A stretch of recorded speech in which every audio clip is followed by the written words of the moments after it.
Welcome to exam तक। आज है 21 जून 2020 और आज के सभी इंपॉर्टेंट करंट अफेयर्स जितने भी बनते हैं सभी हम लोग इस वीडियो में डिस्कशन करेंगे। साथ में मैं आपको हर एक क्वेश्चन का डिटेल में एक्सप्लेनेशन भी बताऊंगा, जिससे आपको करंट अफेयर्स के साथ साथ स्टैटिक्स जीके काफी ज्यादा बूस्ट हो जाएगा। लास्ट में मैं आपसे एक सवाल पूछूंगा जिसका आंसर आपको कमेंट बॉक्स में देना है, तो इस वीडियो को जरूर देखिए पूरा लास्ट तक। इसकी पीडीएफ आप लोग टेलीग्राम चैनल से डाउनलोड कर सकते हैं, जिसका लिंक नीचे डिस्क्रिप्शन में दिया गया है। आप लोग टेलीग्राम चैनल ज्वाइन कर लीजिए, जहां पर इसकी पीडीएफ और इसकी क्विज दोनों ही मिल जाएगी। चलिए स्टार्ट करते हैं आज का वीडियो। पहला ही क्वेश्चन बहुत ही अच्छा और इम्पोर्टेंट है। अंतर्राष्ट्रीय योग दिवस कब मनाया जाता है? तो अंतर्राष्ट्रीय योग दिवस आप सभी को पता है 21 जून को मनाया जाता है अंतर्राष्ट्रीय योग दिवस, ठीक है ना। International yoga day. ये भारत के कहने पर मनाया गया है। कब से शुरू हुआ है? तो 2015 से शुरू हुआ है, ठीक है ना। 2014 से यूएनओ ने इसकी घोषणा की कि प्रत्येक वर्ष 21 जून को योग दिवस के रूप में मनाया जाएगा, ठीक है ना। तो 2015 से लगातार मनाया जा रहा है। इस साल ये छठा योग दिवस है, ठीक है ना। तो हर एक वर्ष मनाया जाता है। भारत का मुख्य कार्यक्रम जो है हर एक वर्ष अलग अलग शहरों में होता है, लेकिन इस वर्ष कहीं पर भी नहीं होगा क्योंकि कोरोना वायरस के कारण, ठीक है ना। पिछली बार मुख्य कार्यक्रम कहाँ था? झारखंड के रांची में, ठीक है ना। 2015 से योग दिवस शुरू हुआ था। 21 जून से हर वर्ष मनाया जाता है योग दिवस। 175 से अधिक देश इसमें भाग लेते हैं, तो ये भी आपको याद रखना है। चलिए 2020 के अंतर्राष्ट्रीय योग दिवस की थीम क्या है? तो 2020 के अंतर्राष्ट्रीय योग दिवस की थीम है घर में रहते हुए अपने परिवार के साथ योग करना। ये है 2020 की थीम। थीम इंपॉर्टेंट है, याद रखना है आपके एग्जाम के लिए। घर में रहते हुए अपने परिवार के साथ योग करना, yoga at home, yoga with family, ठीक है ना। अब 21 जून को ही क्यों मनाया जाता है, ये आपके मन में डाउट होगा। तो 21 जून को इसलिए मनाया जाता है, भारतीय संस्कृति के अनुसार ग्रीष्म संक्रांति के बाद सूर्य दक्षिणायन हो जाता है। 21 जून जो है साल का सबसे बड़ा दिन होता है भारत और उत्तरी गोलार्ध के लिए, ठीक है ना। तो इस दिन सूर्य जल्दी उदय होता है और देर से ढलता है, इसलिए ही 21 जून को अंतर्राष्ट्रीय योग दिवस के रूप में मनाया जाता है। तो ये आपको याद रखना है, अंतर्राष्ट्रीय योग दिवस 21 जून को मनाया जाता है। इसके बारे में कोई डाउट हो तो क्वेश्चन पूछ लेना कमेंट में, मैं आपको जरूर एक्सप्लेनेशन बता दूंगा डिटेल में। चलिए अब बात करते हैं सेकंड क्वेश्चन की। एनआईपीएफआई के चेयरमैन के रूप में किसे नियुक्त किया गया है? तो एनआईपीएफआई के चेयरमैन नियुक्त किया गया है अभी पूर्व आरबीआई गवर्नर उर्जित पटेल को, ठीक है ना। उर्जित पटेल को किया गया है एनआईपीएफआई के चेयरमैन। अब ये क्या है?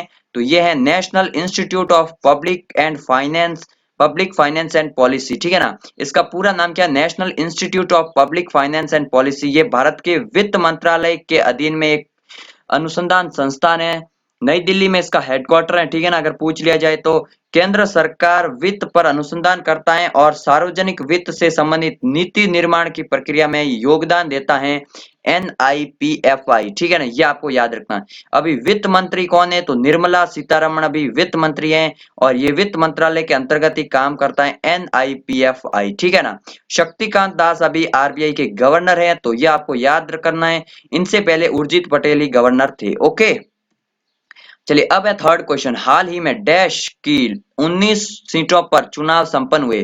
तो अभी राज्यसभा की 19 सीटों पर चुनाव संपन्न हुए।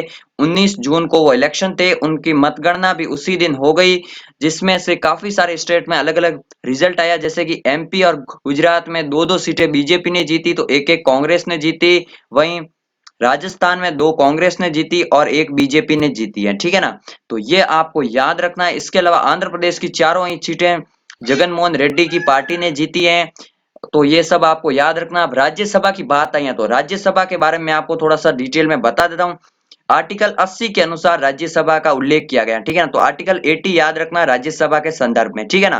राज्यसभा में अधिकतम मेंबर कितने हो सकते हैं? तो 250 मेंबर हो सकते हैं, अधिकतम 250, ठीक है ना। अभी हैं कितने? तो 245 अभी मेंबर हैं प्रेजेंट टाइम में, ओके। जिसमें से 12 जो हैं वो मनोनीत किए जाते हैं, वो अपॉइंट किए जाते हैं राष्ट्रपति के द्वारा, ठीक है ना। समाज सेवा, साहित्य, लोक, खेल, राजनीति से जुड़े हुए 12 लोगों को राष्ट्रपति इसमें मनोनीत करता है, ठीक है ना। तो यह आपको याद रखना है। सबसे ज्यादा सीटें कहाँ हैं राज्यसभा की? तो उत्तर प्रदेश से सीटें हैं सबसे ज्यादा, जहां पर 31 राज्यसभा की सीटें हैं, ओके। तो ये आपको याद रखना। अभी राज्यसभा का सभापति कौन है? राज्यसभा का सभापति होता है उपराष्ट्रपति, तो वेंकैया नायडू अभी सभापति हैं। उपसभापति कौन है? ये इंपॉर्टेंट है। उपसभापति वो है हरिवंश नारायण सिंह, ठीक है ना, हरिवंश नारायण सिंह अभी राज्यसभा का उपसभापति है। राज्यसभा का महासचिव कौन है? तो वो है देश दीपक वर्मा। राज्यसभा को क्या कहा जाता है? स्थायी सदन कहा जाता है, उच्च सदन कहा जाता है, बुद्धिमानों का सदन कहा जाता है, तो ये सब राज्यसभा को कहा जाता है, ठीक है ना। ये मैं आपको बताता हूँ, इंपॉर्टेंट है ये सब। ओके, चलिए, तो राज्यसभा की 19 सीटों पर अभी चुनाव संपन्न हुए। ओके, अब है चौथा क्वेश्चन, हाल ही में से 75वीं संयुक्त राष्ट्र महासभा का अध्यक्ष चुना गया है? तो किसे 75वीं संयुक्त राष्ट्र महासभा का अध्यक्ष चुना गया है? तो ये चुना गया है वोल्कन बेजिनकार, ठीक है ना। वोल्कन बेजिनकार किस देश के हैं? तो ये टर्की के, ठीक है ना, टर्की देश के हैं। ओके, वोल्कन बेजिनकार को 75वीं संयुक्त राष्ट्र महासभा का अध्यक्ष चुना है। ये हर एक वर्ष 1 साल के लिए चुना जाता है अध्यक्ष, ठीक है ना।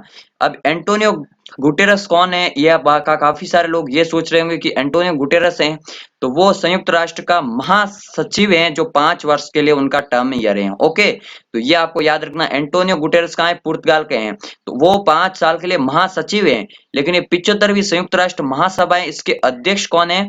ये बने बाल्कन वेजिनकार, ठीक है ना। 1 वर्ष इनका कार्यकाल रहता है। किस देश के हैं? टर्की के हैं। ओके, तो ये आपको याद रखना। इसका हेडक्वार्टर कहाँ है? न्यूयॉर्क में इसका हेडक्वार्टर है। ओके, चलिए अब बात कर रहे हैं पांचवा क्वेश्चन की, हाल ही में के आर सच्चिदानंद का निधन हुआ, वे कौन थे? तो के आर सच्चिदानंद का निधन हो गया। वे कौन थे? तो वे थे फिल्म निदेशक, प्रसिद्ध फिल्म निदेशक थे जिनका हाल ही में निधन हो गया। ये आपको याद रखना इंपॉर्टेंट है। ओके, चलिए अब बात करते हैं नेक्स्ट, एडीबी के अनुसार वित्त वर्ष 2021 में भारतीय अर्थव्यवस्था कितने प्रतिशत तक संकुचित रह सकती है? तो एडीबी के अनुसार वित्त वर्ष 2021 में भारतीय अर्थव्यवस्था कितने तक ही रह सकती है सीमित? तो 4% तक रह सकती है। अगर ये अनुमान सच होता है तो भारत के हालात काफी ज्यादा खराब हो जाएंगे, जो भी इंडस्ट्रीज हैं वो उनकी हालत काफी ज्यादा खराब हो जाएगी। 4% तक सिर्फ इकोनॉमी रह जाएगी, ठीक है ना। ये एडीबी का अनुमान है, ठीक है ना। एडीबी क्या है? एशियन डेवलपमेंट बैंक, इसका फुल फॉर्म क्या है? Asian development bank. Okay, headquarter कहाँ है इसका? मनीला, फिलीपींस की राजधानी मनीला में इसका हेडक्वार्टर है। प्रेजेंट टाइम में इसके अध्यक्ष कौन है? मासाचुगु असाकावा, ठीक है ना, ये इनके प्रेजेंट टाइम में अध्यक्ष हैं। स्थापना कब हुई थी? 19 दिसंबर 1966 को एडीबी की स्थापना हुई थी, तो ये आपको याद रखना है, इंपॉर्टेंट है। ओके, चलिए अब बात करते हैं 7वें क्वेश्चन की, ये भी इंपॉर्टेंट क्वेश्चन है, हाल ही में किस बैंक ने अपनी लोन प्रक्रिया को पूरी तरह डिजिटलाइज कर दिया है? पूरी तरह से डिजिटल बना दिया लोन प्रक्रिया, जो भी कितने भी प्रकार के लोन है, पर्सनल लोन, होम लोन, वो जो भी है, वो सभी तरह के लोन को इन्होंने डिजिटल बना दिया, तो वो है बीओबी बैंक ने, ठीक है ना, बैंक ऑफ बड़ौदा ने। ओके, बैंक ऑफ बड़ौदा इसका पूरा फॉर्म है, फुल फॉर्म है। इसका हेडक्वार्टर कहाँ है? तो बड़ोदरा में इसकी फुल मुख्यालय है बैंक ऑफ बड़ौदा का, ठीक है ना। संस्थापक कौन थे? सयाजी गायकवाड़ तृतीय। ओके, ये इनके संस्थापक थे बैंक ऑफ बड़ौदा के। स्थापना कब की गई थी? 20 जुलाई 1908 को इसकी स्थापना की गई थी, ठीक है ना। और ये बड़ो बैंक ऑफ बड़ौदा जो है वो एसबीआई और पीएनबी के बाद तीसरा देश का सबसे बड़ा बैंक है, तो ये भी आपको याद रखना, तीसरा सबसे बड़ा बैंक है बैंक ऑफ बड़ौदा, ठीक है ना। इसमें भी दो बैंकों का विलय हुआ था, कौन से बैंक थे? कैनरा बैंक और देना बैंक, तो ये भी आपको याद रखना इंपॉर्टेंट है। चलिए अब है 8वां क्वेश्चन, हाल ही में ग्लोबल ट्रेंड्स रिपोर्ट 2020 को किसने जारी किया? तो ग्लोबल ट्रेंड्स रिपोर्ट 2020 को किसने जारी किया?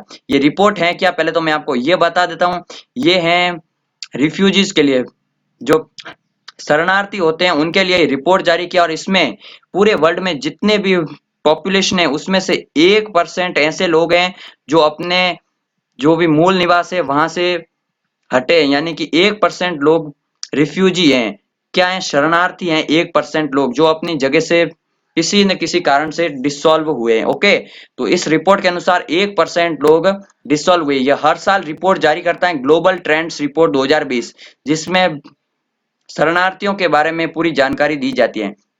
तो कौन जारी करता है? यूएनएचसीआर, ठीक है ना। यूएनएचआरसी क्या है? तो United nation high commission for refugees, ये शरणार्थियों के लिए ही बनाई गई है, United nation high commission for refugees. मुख्यालय कहाँ है? जेनेवा में है, स्विट्जरलैंड में, ठीक है ना। हेड कौन है? अभी फिलिप ग्रांडी इसके हेड है। फॉर्मेशन कब हुआ था इसका? तो 1950 में फॉर्मेशन हुआ था, 14 दिसंबर 1950 को, ठीक है ना।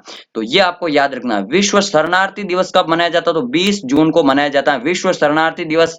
कल के वीडियो में हमने इसके बारे में डिटेल में चर्चा की थी, वो देख लेना अगर नहीं देखा तो। ये करंट अफेयर्स के वीडियो जो होते हैं बहुत ही ज्यादा इंपॉर्टेंट होते हैं, जिसमें आपको करंट अफेयर्स के साथ साथ जनरल नॉलेज का काफी अच्छा नॉलेज मिलता है। इन्हें आप लोग रेगुलर देखिए, सभी दोस्तों के साथ शेयर कीजिए, टेलीग्राम चैनल को ज्वाइन कीजिए। ये वीडियो अगर आप लोग 7 दिन तक देखते हो तो आपको पता चल जाएगा ऑटोमेटिक कि यार मेरा नॉलेज जो है वो इम्प्रूव हो रहा है कहीं ना कहीं से। तो आपको रोजाना देखना है करंट अफेयर्स का वीडियो, जिससे आपको एसएससी, बैंक, रेलवे, इन सारे के सारे एग्जाम्स आसानी से क्रैक हो जाएंगे, जिसमें करंट अफेयर्स के साथ स्टैटिक्स, जीके आपको कवर हो जाएगा यहाँ से। चलिए अब बात करते हैं 9th क्वेश्चन की। किस बैंक ने सस्ती होम लोन योजना सरल लॉन्च की है? ठीक है ना। तो किस बैंक ने सस्ती होम लोन योजना सरल लॉन्च की है? तो वो किए एचडीएफसी बैंक ने, ठीक है ना। ये आपको याद रखना, एचडीएफसी बैंक ने।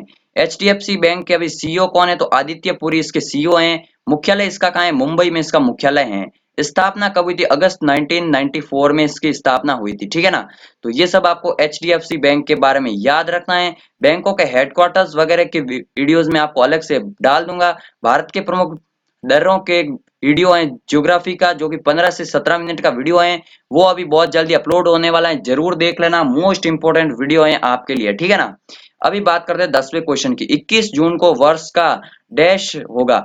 पहला 21 जून को आज क्या है? सूर्य ग्रहण है, ठीक है ना। आप सभी को पता ही होगा 21 जून को वर्ष का पहला सूर्य ग्रहण है। तो सूर्य ग्रहण कब लगता है? सूर्य ग्रहण तब लगता है जब पृथ्वी और सूर्य के बीच में चंद्रमा आ जाता है, तो ये सूर्य ग्रहण लगता है। क्योंकि जब सूर्य की सीधी किरणें पृथ्वी पर नहीं पहुंचती हैं, और तभी ये सूर्य ग्रहण होता है, ठीक है ना। पहला चंद्र ग्रहण कब हुआ था? तो 5 जून को, इसी महीने 5 जून को हुआ था चंद्र ग्रहण, ओके। तो 5, और इसके अलावा 5 जुलाई को दूसरा चंद्र ग्रहण भी होगा। तो ये आपको याद रखना, आज 21 जून को है चंद्र सूर्य ग्रहण, ओके। तो ये आपको याद रखना है कब होता है? जब पृथ्वी और सूर्य के बीच में चंद्रमा आ जाता है, ओके। चलिए अब मैं आपको कल के सवाल का आंसर दूंगा। आज का नया सवाल पूछूंगा। कल का सवाल क्या था?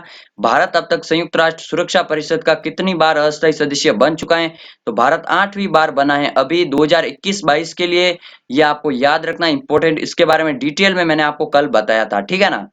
आज का सवाल क्या है? पूरी जगन्नाथ मंदिर किस राज्य में स्थित है? पूरी भगवान जगन्नाथ का मंदिर है, जिस जहां पर रथ यात्रा के लिए अभी सुप्रीम कोर्ट ने उस पर रोक लगा दी थी। तो ये आपको याद होगा, पुरी जगन्नाथ मंदिर किस राज्य में स्थित है? इसका आंसर आपको कमेंट बॉक्स में देना है।